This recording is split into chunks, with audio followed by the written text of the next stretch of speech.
बिस्मिल्लाहिर्रहमानिर्रहीम अस्सलाम वालेकुम। हिंदुस्तान में मुसलमानों का वही वक्त आ गया है जो हिटलर के ज़माने में दूसरों का था। अब सूरत हाल ये पैदा हुई है, आपको क्लिप दिखाने जा रहे हैं असद ओवैसी का जो उन्होंने तकरीर की है। ये असल में तकरीर सुनकर आपको अंदाज़ा हो जाएगा कि किस खौफनाक हद तक इस वक्त सूरत हाल भारत में पैदा हो गई है कि इवन के असद ओवैसी की इस तकरीर के बाद बीजेपी और दूसरे लोग कह रहे हैं कि वैसे निकल जाए यहाँ से, ये मुल्क उनका नहीं है।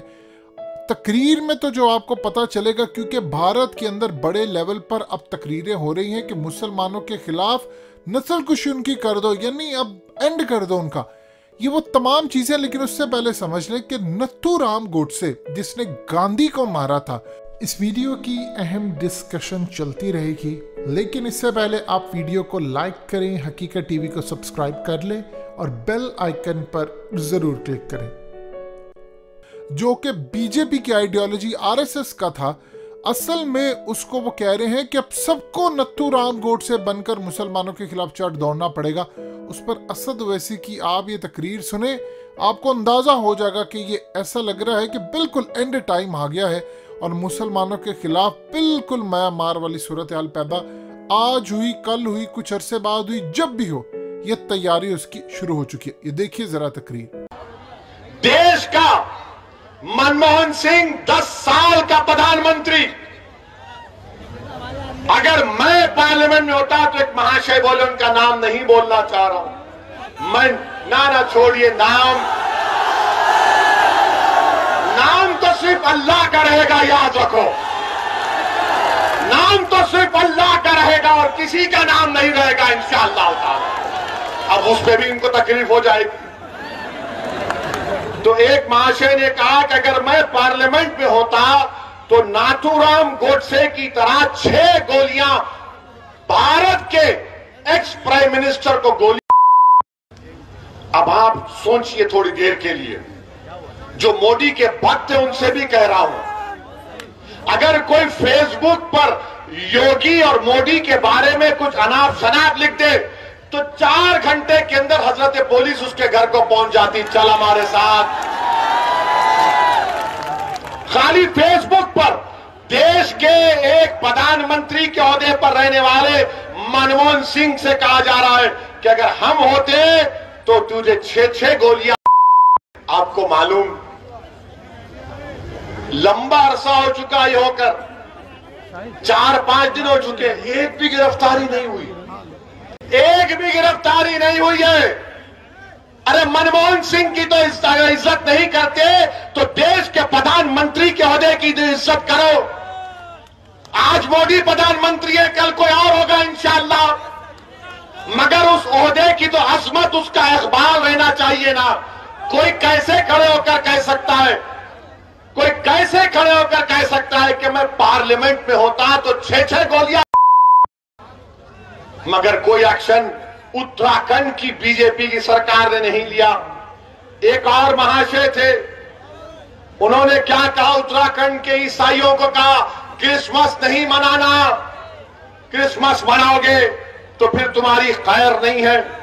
अच्छा, एक और महाशय ने कह दिया कि मैं भगवा संविधान दे रहा हूं। अब हम पूछना चाहते हैं मोदी जी से, क्या आप ये भगवा संविधान को लेकर आएंगे या अंबेडकर के बना हुए संविधान को बरकरार रखेंगे? संविधान की धज्जियां उड़ाई जा रही हैं। बीजेपी, नरेंद्र मोदी सन्नाटे में है। और फिर एक और मैडम ने कहा,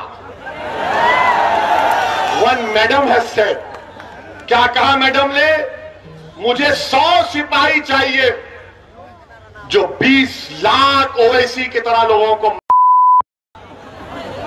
भाषण में कहा, कमरे में नहीं, भाषण में कहा, और कहा कि भारत का संविधान गलत है और भारत के लोगों को नाथुराम गोडसे की पूजा करनी चाहिए। क्या करनी चाहिए? पूजा करनी चाहिए। वो गांधी का कातिल हरामी गोडसे की पूजा करेंगे। इस आजाद हिंदुस्तान का अगर सबसे पहला टेररिस्ट कोई था, नाथुराम गोडसे था। और मैडम बोल रही है उसकी पूजा करनी चाहिए। अच्छा, एक और महाशय बोले, क्या बोले, क्या वो अपील कर रहे हैं, अपने हिंदू भाइयों से कह रहे हैं, मुझे यकीन है कि हिंदू भाई उसका नहीं मानेंगे, कह रहे हैं कि हथियार उठा लो ताकि 2029 में कोई मुसलमान प्रधानमंत्री ना बन जाए। और फिर वही एक और साहब कह रहे हैं कि जिस तरह म्यांमार में रोहिंग्या मुसलमानों को उनके मुल्क से निकाल दिया गया, उसी तरह मुसलमानों से उस तरह का हशर करना चाहिए। कोई मुकदमा नहीं, कोई गिरफ्तारी नहीं। और फिर एक और महाशय ये कह रहे कि शस्त्र रखो, तलवार रखो और जंग तलवार के जोर पर जीती जाएगी। और फिर एक और महाशय ने कहा कि मुसलमानों के गांव को खाली कर दो।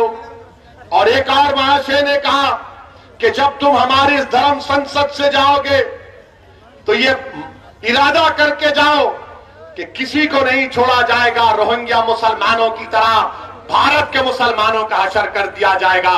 मैं नरेंद्र मोदी से एक सवाल कर रहा हूं, आपने गुजरात में आज कहा कि देश की यूनिटी को, अखंडता को बरकरार रखना चाहिए।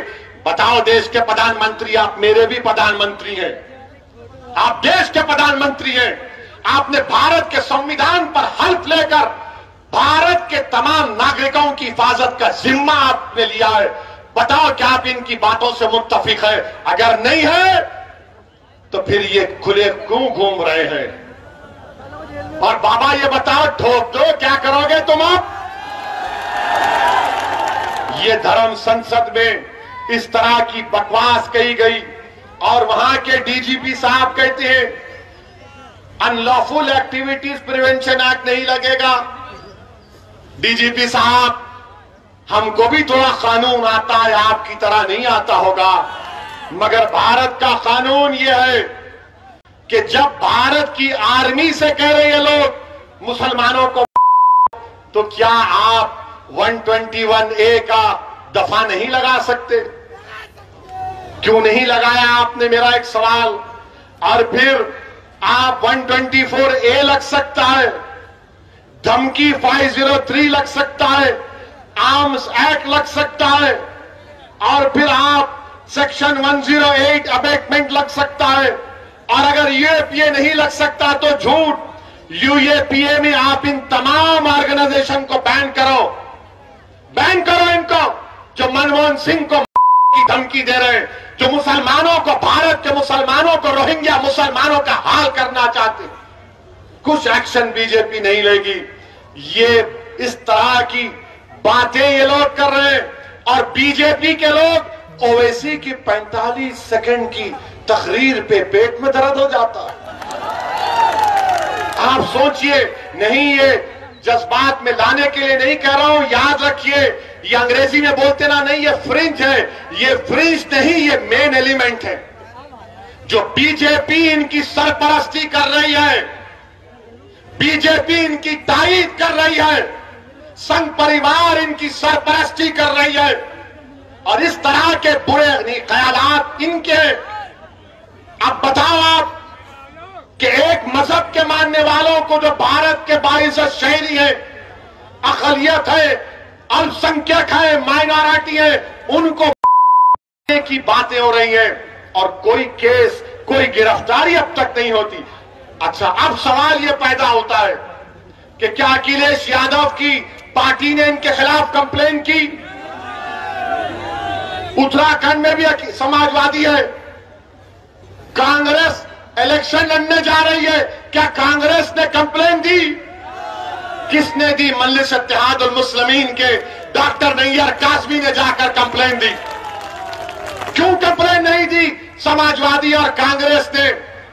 तो बोलेंगे वो वोट नहीं मिलेगा हमको, वो वोट नहीं मिलेगा हमको। अरे तुम वोट की क्यों बात कर रहे? देश को बचाओ। जब देश बचेगा तो जमहूरियत रहेगी। ये देश में अनार्की पैदा करना चाह रहे, मगर समाजवादी कुछ नहीं बोलेगी, कांग्रेस कुछ नहीं बोलेगी। और क्या बोलेगी? ये ओवैसी का भड़काऊ भाषण होता है, ये भड़काऊ भाषण देता है। मैं एक एक लफ्ज को सच्चाई के साथ बयान कर रहा हूं, एक एक लफ्ज को सच्चाई के साथ आपके सामने बयान किया हूं।